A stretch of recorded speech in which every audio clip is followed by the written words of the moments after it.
시편 79편. 하나님이여, 이방 나라들이 주의 기업의 땅에 들어와서 주의 성전을 더럽히고 예루살렘이 돌무더기가 되게 하였나이다. 그들이 주의 종들의 시체를 공중의 새에게 밥으로, 주의 성도들의 육체를 땅의 짐승에게 주며, 그들의 피를 예루살렘 사방에 물같이 흘렸으나 그들을 매장하는 자가 없었나이다. 우리는 우리 이웃에게 비방거리가 되며 우리를 에워싼 자에게 조소와 조롱거리가 되었나이다. 여호와여, 어느 때까지니이까? 영원히 노하시리이까? 주의 질투가 불붙듯 하시리이까? 주를 알지 아니하는 민족들과 주의 이름을 부르지 아니하는 나라들에게 주의 노를 쏟으소서. 그들이 야곱을 삼키고 그의 거처를 황폐하게 함이니이다. 우리 조상들의 죄악을 기억하지 마시고 주의 긍휼로 우리를 속히 영접하소서. 우리가 매우 가련하게 되었나이다. 우리 구원의 하나님이여, 주의 이름의 영광스러운 행사를 위하여 우리를 도우시며 주의 이름을 증거하기 위하여 우리를 건지시며 우리 죄를 사하소서. 이방 나라들이 어찌하여 그들의 하나님이 어디 있느냐 말하나이까? 주의 종들이 피 흘림에 대한 복수를 우리의 목전에서 이방 나라에게 보여주소서. 갇힌 자의 탄식을 주의 앞에 이르게 하시며 죽이기로 정해진 자도 주의 크신 능력을 따라 보존하소서. 주여, 우리 이웃이 주를 비방한 그 비방을 그들의 품에 7배나 갚으소서. 우리는 주의 백성이요 주의 목장의 양이니 우리는 영원히 주께 감사하며 주의 영예를 대대에 전하리이다. 오늘의 말씀은 신앙의 베이스라는 말씀으로 말씀을 전하겠습니다. 운전을 하다 보면 예기치 못한 위험한 상황에 처할 때가 간혹 있습니다. 급변하는 도로의 상황 속에서 순간 잘못된 선택을 하다 보면 사고가 일어나게 되는 것이지요. 도로를 운전하다 보면 다양한 사람들이 있습니다. 때로는 이런 사람들을 보면서 왜 저렇게 운전을 할까 하는 사람들도 있습니다. 조금이라도 먼저 가려고 차선을 이리저리 옮기는 사람이 있습니다. 일명 칼치기라고 하죠. 이쪽으로 왔다가 저쪽으로 왔다가 이쪽으로 갔다가. 그런 사람을 보면 왠지 분노하게 됩니다. 또한 이런 사람들도 있습니다. 갑자기 잘 가다가 깜빡이도 켜지 않고 내 앞으로 차가 갑자기 휙 들어오는 겁니다. 이런 차들을 볼 때면 우리는 마음속에 화가 날 때가 있습니다. 그래서 그런가요? 정말 착하고 선한 사람인데 운전대만 잡으면 화가 막 일어나는 사람이 있습니다. 그래서 막 거친 말을 하기도 하죠. 와일드해지고 욕을 하기도 하고 손가락질을 하기도 합니다. 아무도 들을 수도 없는데 나 혼자서 운전을 하면서 막 화를 내기도 합니다. 이것이 왜 그럴까 생각을 하다 보면 나이가 안전에 위협을 당했기 때문에 그렇다라는 생각에 따르게 됩니다. 그래서 위험하기 때문에 우리는 더욱더 예민해집니다. 저도 예전에 사고가 날 뻔한 적이 있습니다. 고속도로를 운전합니다. 고속으로 달리고 있죠. 그때 처갓집에 가는 상황이었습니다. 저의 처가는 순천입니다. 거리가 멉니다. 그래서 장시간 운전을 해서 순천에 내려갈 때입니다. 아내와 저는 운전을 하면서 차를 내려가고 있습니다. 밤이 되어서 어둑어둑해집니다. 차는 거의 없습니다. 고속도로라 고속으로 달릴 수 있는 최고의 속도로 그 한계에 다다른 100km에 다다른 속도로 열심히 달리고 있습니다. 오랜 시간 운전하였기에 피곤도 몰려오고 있습니다. 밤이었기에 헤드라이터는 켜면서 앞으로 열심히 달리고 있습니다. 그런데 갑자기 앞에서 푸드득거리는 그런 움직임이 보이고 눈앞에 무엇인가 팍 나타납니다. 탁 나타나서 끝나는 것이 아니라 그것이 차 앞에 서서 나를 노려보기 시작합니다. 그것이 불과 5m 앞입니다. 고속도로를 지나는데 갑자기 고라니가 튀어나온 겁니다. 고라니가 튀어나왔을 그때에 이것을 피해야겠다 하며 핸들을 붙였고 핸들을 한쪽으로 왼쪽으로 틀기 시작합니다. 그때 들었던 생각은 갑자기 나타난 것이기에 이 위험에서 벗어나야겠다라는 생각도 들지만 이 고라니를 피했지만 차가 균형을 잃어서 쓰러지진 않을까, 혹은 중앙 분리대를 들이받는 것은 아닐까라는 생각이 가득했습니다. 결국 순간의 판단은 내가 이 고라니를 치더라도 이 차가 균형을 잃으면 안 되겠다 해서 균형을 잃지 않을 만큼 간신히 옆으로 핸들을 틀었습니다. 브레이크를 밟으면서 핸들을 틀었습니다. 그리고 이제 고라니를 쳐야 되는 쿵 소리가 나겠구나 했는데 다행히 부딪히지 않았습니다. 살짝 비켜서 지나간 겁니다. 그리고 차를 멈춰 세웠습니다. 그리고 떨리는 그 마음을 다시금 진정하고 백밀러로 쳐다봅니다. 고라니는 가만히 서 있다가 갑자기 또 어둠 속으로 사라져 버립니다. 고라니는 왜 차에 뛰어드는 것일까? 종종 고라니가 달려드는 차에 뛰어드는 것을 우리는 종종 보곤 합니다. 이것이 왜 그런가 이렇게 찾아보니 고라니는 헤드라이트를 켜고 달리는 그 차에 들이받는 습성이 있다고 합니다. 그 이유는 이렇습니다. 자신은 엄청 빠릅니다.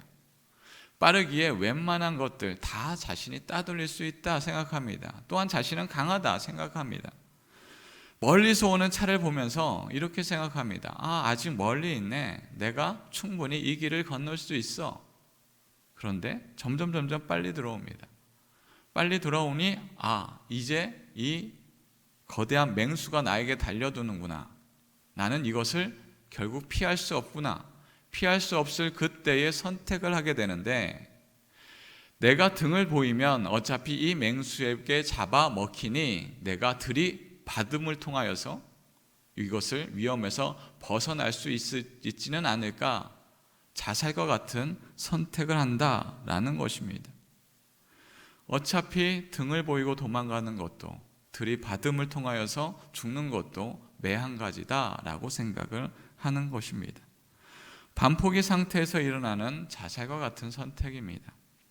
오늘의 말씀에도 이와 같은 공경에 처한 자가 나옵니다. 오늘 말씀 시편 79편은 이스라엘의 패망을 그리고 있습니다. 절망의 시기에 우리는 어디에 소망을 둘 수 있는지 우리에게 다시 한번 되묻고 있습니다. 오늘의 말씀 1절에서 3절 말씀입니다. 하나님이여, 이방 나라들이 주의 기업의 땅에 들어와서 주의 성전을 더럽히고 예루살렘이 돈무더기가 되게 하였나이다. 그들이 주의 종들의 시체를 공중의 새에게 밥으로 주의 성도들의 육체를 땅의 짐승에게 주며 그들의 피를 예루살렘 사방에 물같이 흘렀으나 그들을 매장하는 자가 없었나이다. 이스라엘은 패망하였고 예루살렘은 폐허가 되어 돌무더기가 되었습니다. 주의 종들은 시체가 되었으며 하나님을 찬양해야 할 성도들은 짐승의 먹이가 되었습니다. 전쟁의 패배도 받아들이기 어렵지만 더 힘든 것은 죽은 시체들이 널브러져 있는데 이것을 매장할 자도 없다라는 것입니다. 슬퍼할 사람들도 없습니다. 하나님께 예배드려야 하는 그 장소가 죽음의 장소가 되었습니다. 주변 나라들은 이것 봐라, 망하였도다. 하나님이 어디 있는가 조롱과 조소의 소리로 일관합니다. 하나님이 함께 하심을 통하여서 보호를 받아야 하는 이 나라가 아무것도 없습니다. 폐허뿐이 없습니다. 우리의 상황이 우리가 이와 같은 모습에 있었을 때 우리는 어떠한 모습을 보이겠습니까? 하나님께서 내가 가진 것 지켜주시지 않으니 나는 하나님을 떠나겠습니다 하며 이러한 선택을 하겠습니까? 아니면 하나님께서 나를 보호해 주시지 않으니 하나님은 없다 하며 떠나시겠습니까? 시편 저자는 패방의 원인을 하나님이 없다 혹은 하나님이 나와 함께하지 않는다 이렇게 생각하지 않습니다. 오늘의 말씀 8절 말씀입니다. 우리 조상들의 죄악을 기억하지 마시고 주의 긍휼로 우리를 속히 영접하소서. 우리가 매우 가련하게 되었나이다. 시편 저자는 패망의 원인을 자신들의 조상들의 죄의 그 원인을 묻고 있습니다. 그래서 그 죄악을 묻지 말아 주십시오 하며 간청하고 있습니다. 고대는 전쟁을 단지 사람과 사람과의 전쟁으로 이야기하지 않습니다. 바로 신들의 전쟁이다 여깁니다. 그리하여서 전쟁에서 이기면 패방한 나라는, 패방한 부족들은 그들이 믿는 신이 미천한 신이기에 전쟁에서 졌다라고 여깁니다. 그리하여 적군의 신들, 그것들을 가지고 와서 탈취물로 여겨서 그 신들을 바로 전쟁에서 이긴 그 승리의 상징물로 여깁니다. 그러나 저자는 전쟁에게 진 원인을 하나님께 묻는 것이 아니라 자신들의 조상들에게 묻고 있습니다. 그렇다면 멸망 전의 성전의 모습은 어떠했습니까? 아하스 왕은 성전을 개조하여 이방 신전과 같은 모습으로 만들었습니다. 열왕기하 16장 10절의 말씀입니다. 아하스 왕이 아수르의 왕 디글랏 빌레셋을 만나러 다메섹에 갔다가 거기 있는 제단을 보고 아하스 왕이 그 제단의 모든 구조와 제도의 양식을 그려 제사장 우리야에게 보냈더니, 아하스 왕은 아수르의 제단을 보았고 그 구조를 본따 만들어서 제사장에게 보내었습니다. 하나님을 온전히 섬겨야 하는 왕이 이방 신상을 보면서 그 제단을 보며 와, 이렇게 멋진 제단이 있다니 하며 제사장에게 보냅니다. 제사장이 그것을 보고 아하스 왕을 보면서 어떻게 이방 신상을 보면서 이러한 것을 만들려고 합니까? 당신의 신앙은 잘못됐습니다 하며 꾸짖어야 하는데 제사장이라는 작자가 그것을 보고 똑같이 만듭니다. 악을 따르는 것은 이뿐만이 아닙니다. 열왕기하 21장 2절 3절 말씀입니다. 므낫세가 여호와 보시기에 악을 행하여 여호와께서 이스라엘 자손 앞에서 쫓아내신 이방 사람의 가증한 일을 따라서 그의 아버지 히스기야가 헐어버린 산당들을 다시 세우며 이스라엘의 왕 아합의 행위를 따라 바알을 위하여 제단을 쌓으며 아세라 목상을 만들며 하늘의 1월 성신을 경배하며 섬기며, 성전 안에 이방 신상들을 들어오고 제단을 만듭니다. 제단에 바알의 제단을 쌓았고 아세라 목상들을 들여옵니다. 또한 하늘의 1월 성신을 경배하게 합니다. 이제 이쯤 되면 하나님의 성전은 하나님을 예배하는 장소가 아니라 온갖 혼합 종교들이 범벅이 되어 있습니다. 혹여 우리의 신앙은 이와 같은 것이 아닙니까? 내가 좋아하는 것, 이렇게 하면 좋다더라, 이렇게 하면 잘 먹고 잘 산다더라 라고 하는 것을 다 받아들여서 나의 신앙 속에 하나님은 없고 신앙의 모양만 갖추고 있지는 않습니까? 성전보다 더 크신 분이 있습니다. 바로 하나님입니다. 성전을 건축하는 솔로몬은 자신이 성전을 건축하지만 과연 하나님께서 이 성전을 안에 거하실까? 그러한 생각이 있었습니다. 왜냐하면 아무리 크게 성전을 짓는다고 할지라도, 아무리 멋있게 성전을 짓는다 할지라도 이 땅의 그 모든 것들도 하나님을 담을 수 없기 때문입니다. 역대하 2장 6절 말씀입니다. 누가 능히 하나님을 위하여 성전을 건축하리요? 하늘과 하늘들의 하늘이라도 주를 용납하지 못하겠거든.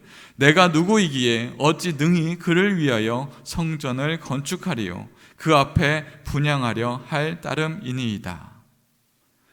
하나님을 담기엔 하늘도 부족합니다. 아니, 하늘의 하늘이라 할지라도 하나님을 담을 수 없다라고 고백하고 있습니다. 그러나 하나님은 솔로몬의 이 기도를 응답하십니다. 역대하 7장 16절 말씀입니다. 이는 내가 이미 이 성전을 택하고 거룩하게 하며 내 이름을 여기에 영원히 있게 하였음이라. 내 눈과 내 마음이 항상 여기에 있으리라. 작은 성전이지만 하나님의 이름을, 내가 이곳에 나의 이름을 두겠다라고 말씀하고 있습니다. 성전은 신앙의 모습도 중요하지만 더욱더 중요한 건 그 안에 하나님이 거하시느냐 거하시지 않느냐가 중요합니다. 이스라엘은 패망하였고 성전은 무너졌습니다. 하나님의 선지자들을 통하여 신앙을 버린 이스라엘이 패망할 것이다 거듭거듭 이야기하였습니다. 선포되었습니다. 그러나 이스라엘 백성들은 내 눈앞에 성전이 아직 있으니 이스라엘은 망하지 않을 것이다 라고 그들은 그렇게 여겼던 것입니다. 눈앞에 있는 그 성전에 매몰되어 나의 신앙의 모습이, 나의 인색이 이곳에 다 있다라고 여겼던 것입니다. 그러나 그 성전이라고 하는 것은 하나님을 예배드린다라고 하는 그 성전 안엔 이방의 것들이 들어오기 시작합니다.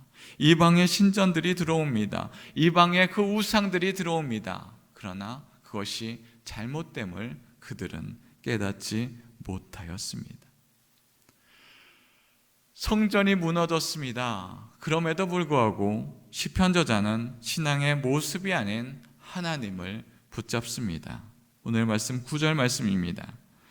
우리 구원의 하나님이여 주의 이름의 영광스러운 행사를 위하여 우리를 도우시며 주의 이름을 증거하기 위하여 우리를 건지시며 우리 죄를 사하소서. 아멘. 성전은 회파되었고 나라는 없어졌습니다. 그럼에도 불구하고 하나님은 여전히 역사하고 계십니다. 혹여 우리는 고라니와 같은 신앙을 갖고 있지는 않습니까? 때론 내가 행하는 게 나의 신앙을 바라보며 나는 이 정도면 괜찮은 신앙이다 교만에 이르러 있다가 상황이 어려워지고 여러 가지 어려운 상황에 겹쳐 있으면 이젠 아무것도 모르겠다 될 대로 되라 하는 신앙에 놓여 있지는 않습니까? 사랑하는 성도 여러분, 우리의 신앙의 베이스가, 그 기초가 무엇으로 되어 있습니까? 혹여 눈에 보이는 신앙의 모습이 되어 있지는 않습니까? 혹은 나의 상황이 나의 신앙의 기초로 되어 있지는 않습니까? 우리의 모습은 겉모습이 아니라 우리의 신앙의 모든 모습은 하나님을 향해 가야 할 것입니다. 우리가 믿을 것은 의미 없는 돌무더기가 아니라 하나님이 되어야 합니다. 비록 우리 주변의 상황이 우리를 좌절케 할지라도, 끊임없이 우리를 위협한다 할지라도 우리의 상황보다 더욱더 크신 하나님을 온전히 믿으며 따라야 합니다. 지금의 상황이 우리를 바닥에, 인생의 바닥이라 여기고 있지는 않습니까? 그 인생의 바닥의 상황 속에 하나님은 우리와 함께 하심을 통하여 우리를 다시금 일으켜 세워주실 것입니다. 하나님은 우리가 무엇을 이루었기에 혹은 무엇을 갖고 있기에 우리를 선택하지 않습니다. 우리 그 자체를 사랑하시고 우리 그 자체를 선택하셨습니다. 우리의 상황과 여건이 아닌 그 모든 것이 무너졌을지라도 하나님이 여전히 우리와 함께 하심을 믿으며 주님을 따를 때 그 하나님께 소망을 두며 살아갈 수 있는 저희들이 되기를 주님의 이름으로 축원합니다.